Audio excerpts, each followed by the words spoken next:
복된 소식 아름다운 소리 AM 1590kHz 시카고 기독교 방송입니다.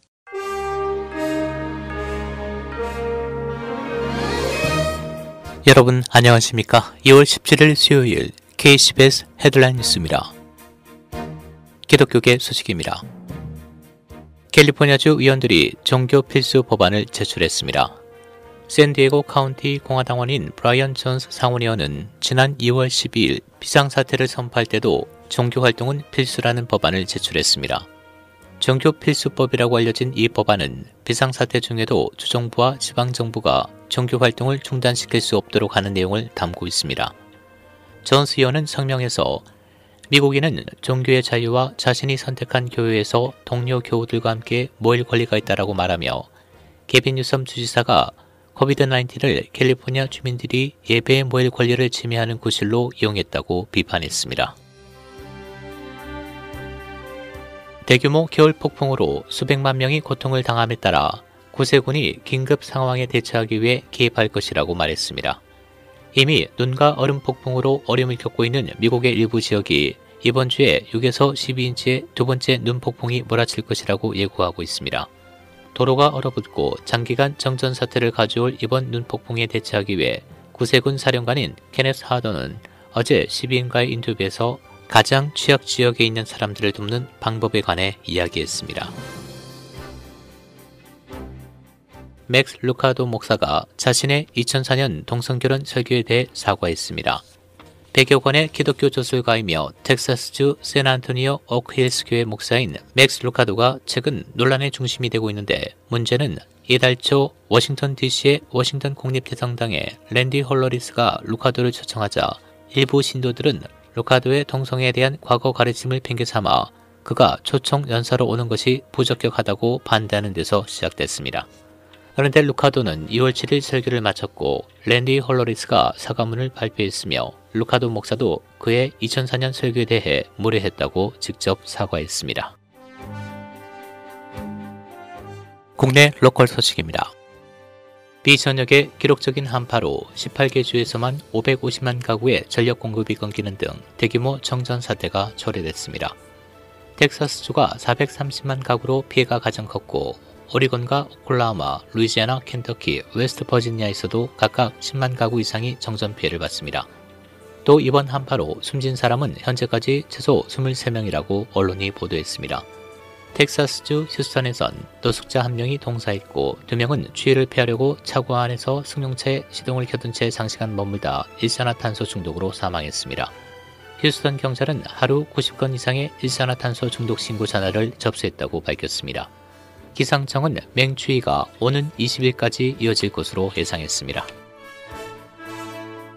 조 바이든 대통령은 어제 위스콘신주 밀워키에서 열린 CNN 타운홀 미팅에서 일반 대중이 7월 말까지는 신종 코로나 바이러스 백신을 광범위하게 접종하고 크리스마스에는 정상 상태로 돌아갈 수 있기를 기대한다고 말했습니다. 지난달 20일 취임한 바이든 대통령이 공개석상에서 일반 국민과 문답을 주고받은 것은 이날이 처음입니다. 바이든 대통령은 새로운 변이가 백신의 효과를 떨어뜨릴 수 있다고 지적한 뒤 접종을 할 수 있다면 언제든지 접종하라고 호소했습니다. 민주당이 조 바이든 대통령이 추진해온 1조 9천억 달러 규모 경기부양책 최종 조치를 예고했습니다. 다음 주쯤에 예산안 하원 표결이 예상됩니다. 언론에 따르면 스테니 호이어 하원 민주당 원내대표는 어제 동료들에게 보낸 사안에서 오는 3월 8일 시작하는 주에 의회가 코로나19 부양책 최종 조치를 취할 수 있다고 예고했습니다. 하원에선 현재 9개 위원회가 이번 주 들어 바이든 대통령이 추진해온 부양책 미국 구조계획 법안 작성을 시작했습니다. 일리노이주 보건당국은 어제 1348명의 신종 코로나 바이러스 신규 확진자와 32명의 추가 사망과 함께 전날 4만 회 이상의 백신이 투여됐다고 밝혔습니다. 현재 일리노이주 누적 확진자 116만 4,922명, 누적 사망자 22,199명을 기록하고 있습니다. 지난 7일간 테스트 양성률은 2.8%로 하락했습니다. 쿡카운티 서버부는 이달 초 코로나 바이러스 지표가 계속 완화됨에 따라 레스토랑과 바의 실내 식사 허용 인원을 늘렸습니다. 쿡카운티 공무원은 어제 레스토랑, 바 및 행사에서 실내 서비스를 40% 또는 최대 50명으로 제공할 수 있다고 발표했습니다. 이전에는 실내 식사가 35% 미만 또는 객실 또는 층당 50명 미만으로 제한됐었습니다. 시카고시도 코로나 바이러스 지표 완화에 따라 식당에서의 실내 식사 허용 인원을 늘리고 있습니다. 시카고와 쿡카운티의 여러 코비드-19 예방접종 및 검사 장소가 어제 윈터스톰으로 인해 폐쇄됐다가 어제 정오를 기해 다시 재개됐습니다. 이에 따라 접종 검사 장소에서는 수천 건의 새로운 예약이 접수되기 시작했습니다. 한편 연방정부는 어제 일리노이주를 포함한 전국의 윈터웨더로 여러 주에 혼란을 일으키면서 백신의 배송이 지연된다고 밝혔습니다.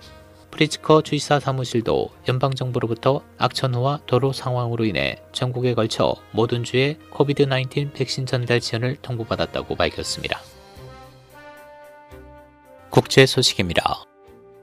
아프리카 기니에서는 코로나19에 이어 최대 90%의 치명률이 있는 에볼라까지 등장해 보건당국이 긴장하고 있습니다. 언론은 어제 5년 만에 에볼라가 서아프리카 기니에서 발생해 5명의 사망자가 나왔다고 보도했습니다. 이스라엘에서 코로나19에 감염된 산모가 사산했습니다. 예루살렘 포스트는 이스라엘 서부 아시도드에 있는 대학병원 관계자를 인용해 29세 임신부가 결국 사산했다고 보도했습니다.